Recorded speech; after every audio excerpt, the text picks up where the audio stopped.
Yeah.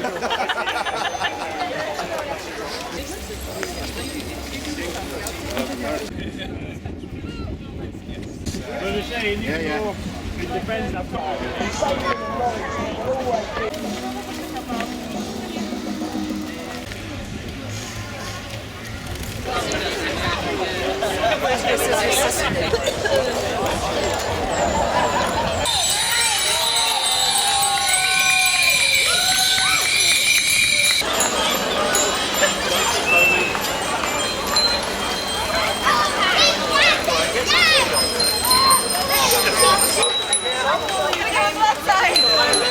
Oh no. Hold on, I'll talk to them. We're left there. No, you just stick next to me. Don't know how it counts too.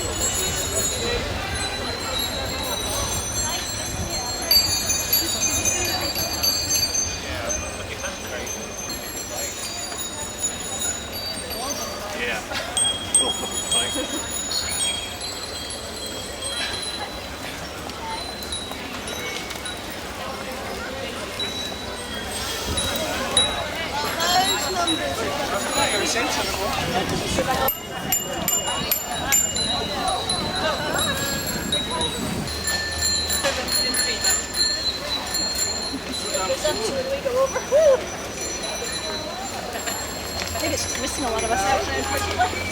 Oh, are you? Sorry, do you want to try?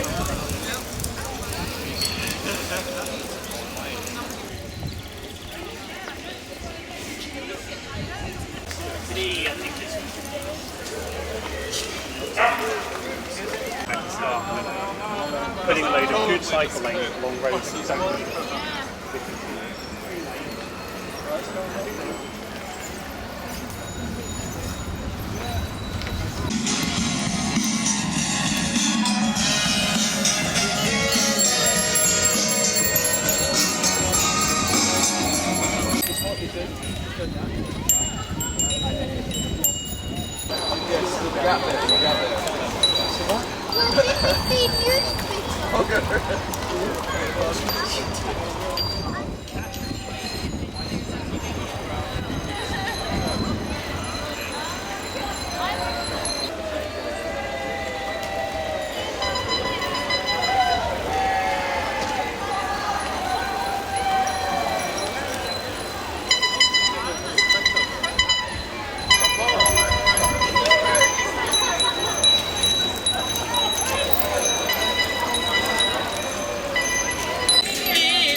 Walk around the bike, you gotta build an infrastructure we like.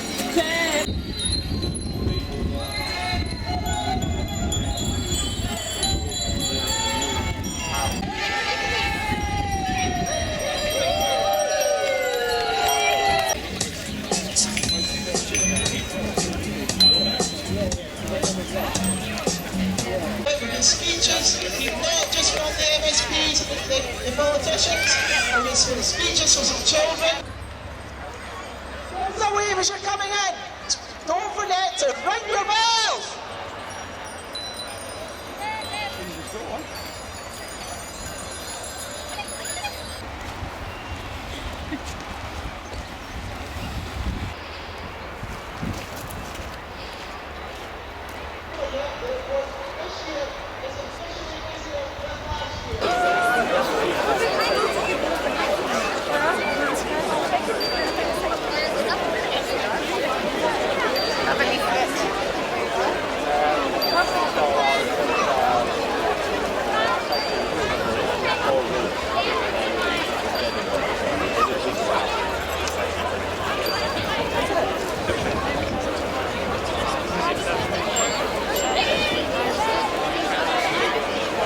Right guys, anyone who's looking for t-shirts, this is your man here.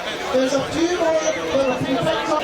Thank you everybody for coming, because we're all here for the same purpose, safer cycling.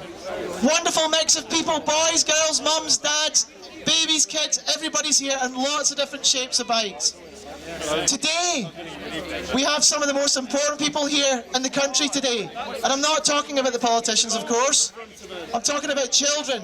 Because this is really what this is all about. It's about making cycling safer not just for you and me, but for everybody.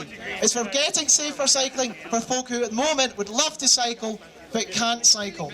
So what we've decided to do today, this is just about as much a speech as I'm going to make today. We're going to get the children to talk.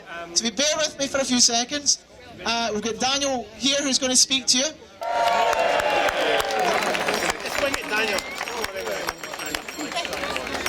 I love cycling on my bike because it's a great way to keep fit and healthy while still playing with my friends. I love pretending to be Chris Froome and my brother pretends to be Bradley Wiggins on my bike. The reason I want the roads safer for cycling is because many cyclists have been killed and injured on the roads by reckless drivers. I want to be able to go for a big bike ride from my house without being endangered. Just now, if I want to go on a big bike ride, I have to go in the car with my bike and my family to find somewhere quiet, where it's all safe for us to cycle. It'll be great if Scotland was like Amsterdam.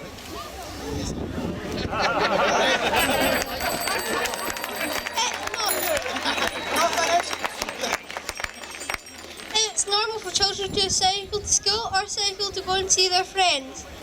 If I could cycle, it would keep me fit and also help reduce pollution. Cycling is so easy to do. It should not just be for elite athletes in the Commonwealth Games or the Tour de France. It should be made easy for everyone, including children.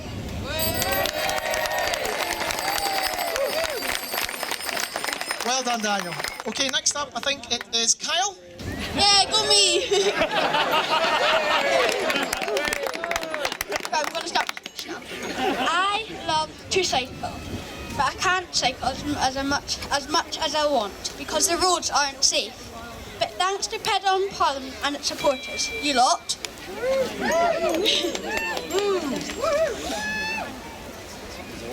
POP exists because you want to make cycling safe and changing the thoughts of new possible cyclists from it's too risky to it's really good. The reason I support POP is because I want to cycle.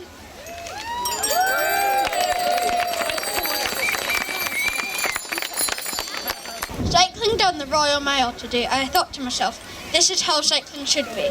There wasn't a single car on the road, but lots of cyclists, as it should be. Last year was my first year being involved with Pedal and Parliament.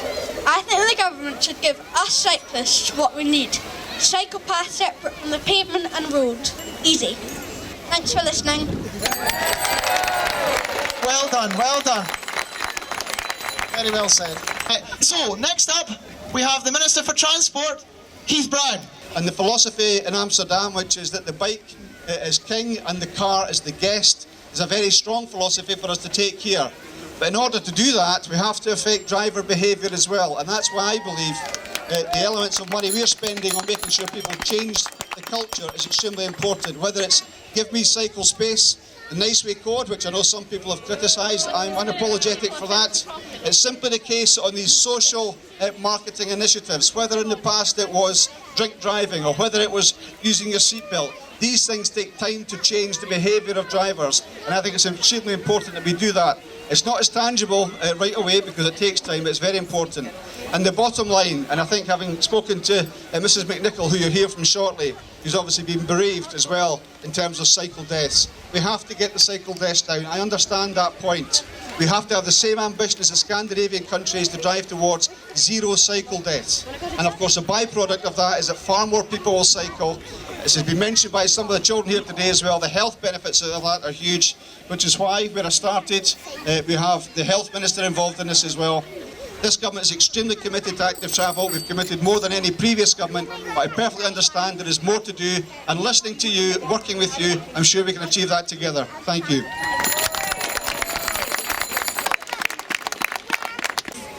Wow, I mean, this is just incredible. I was here at the first Pedal in Parliament 2 years ago, and to see so many more people attending today is fantastic, and all credit to Dave and the POP team for doing so. I'm delighted to see so many people, but I've got something I want to ask you to do. I want you to go home from here, Google find your MSP, find your councillor. I want you to write to them I want you to say thank you if they are here, and there are a great many here. So please do say thank you to them for supporting us. There are more here than we've had before. So thank them. But I also want you to speak to the ones that aren't here. I want you to say to them, do you know about Peddling Parliament and its manifesto? If you don't, tell them about it. Let's get more support. Let's get more MSPs, more councillors supporting what they're doing. Let's make this country safer. That's all I want to do. I don't want anyone else to go through what we and other families who are here today have done. Thank you all for your support. Very much appreciated. Next up, we have Alison Johnson from the Green Party. We're just normal people who'd quite like to get about a bit more safely on our bikes and walking. So we're here because we want more government investment, don't we? Now, I appreciate everything the Transport Minister is doing, and obviously with you I'm going to encourage him to carry on in the same vein. This is Peddling Parliament 3, and wouldn't it be wonderful if one day, when cycle and walking investment in this country is really meaningful, it's transformed our streets, it's made it safe for all our children and even our grandparents to be walking and cycling about. When that happens, when the investment is enough, let's all get on our bikes, let's walk down here and let's have party on Parliament. Will cycling help us cut climate change emissions and meet the rightly ambitious targets this government has? Yes! So what's not to like? Yay! Nothing at all. Nothing at all. Investing in cycling, in walking, in better streets, in safer roads is a solution to so many of the challenges we face, whether it's obesity. Think about all the hundreds of Scots, hundreds of thousands of Scots who don't have access to a car, who don't want to have to rely on a car. Think of all the Scots who find it difficult to afford bus fares for themselves and their families. This is a transport justice issue too. Perhaps this just seems too simple to be, a really sensible solution, but it isn't. It really isn't, and I cannot thank you all enough for coming here year on year to help, build on the fantastic organisation of Peddling Parliament, of Spokes, and all the many grassroots organisations who support this movement.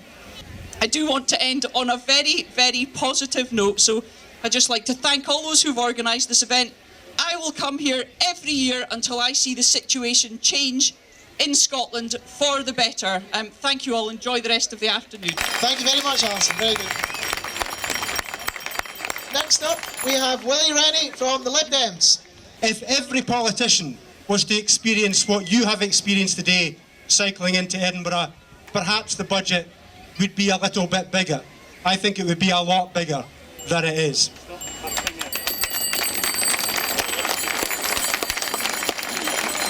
I see Andrew Burns here from the City of Edinburgh Council, the leader here. And I know that Edinburgh are doing a great job at gradually increasing as a guaranteed percentage of the transport budget from 5% to 6% to 7%. Every council across Scotland needs to be doing the same. If we get a guaranteed percentage, we can make real progress. We need to invest so much more in transport, in active transport. And with your support today and every year from now on, I know we can achieve that. Thank you very much. Thank you very much. Really, today it is about safety. And I also make a commitment today to go back to my party and raise the issue of presumed liability, which I know a steering group has been formed for this week, and to really push this with my party. And I make a commitment, and I know that the Scottish Government is looking at what's happening in other countries for that, but it's not just about the infrastructure, as has been stressed to me by Councillor Leslie Hines from Edinburgh. It is also about how these new cycling routes are designed. We must have off-road segregated cycle routes next to the roads, and not just a line on the road. That's not good enough for any of us.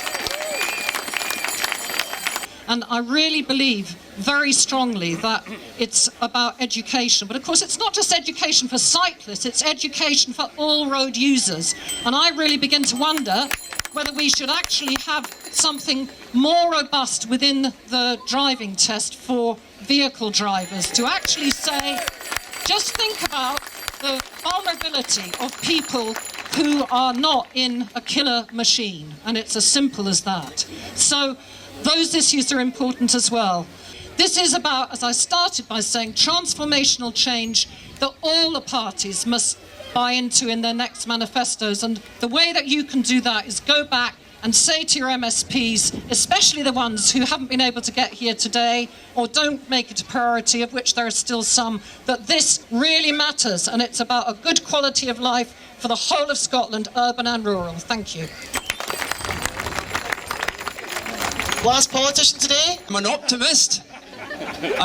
Well, I have to be if I'm a Conservative in Scotland, of course. I'm an optimist, and I think there is a lot that we need to do and a lot of progress that we need to look for and we need to make. But I do think we need to celebrate and be thankful for the progress which has been made. And I think we need to give credit to some of the things that Keith Brown said.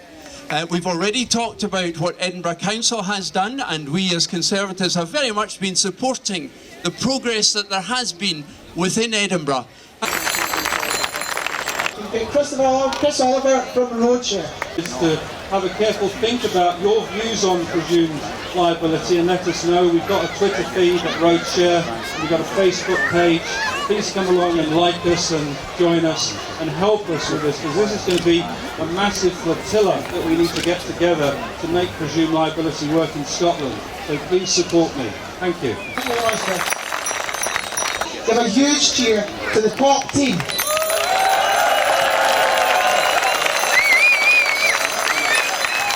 Really what COP is all about, in the end, is getting the message through to the politicians. And you can see a lot of politicians came here today. And it shows we're making significant progress. That's down to you guys turning up and making a lot of noise. But what we should do is be very thankful for all the politicians, even those we don't necessarily all agree with, because they are listening and they're taking it on board. Thank you very much and have a safe journey home. Thank you.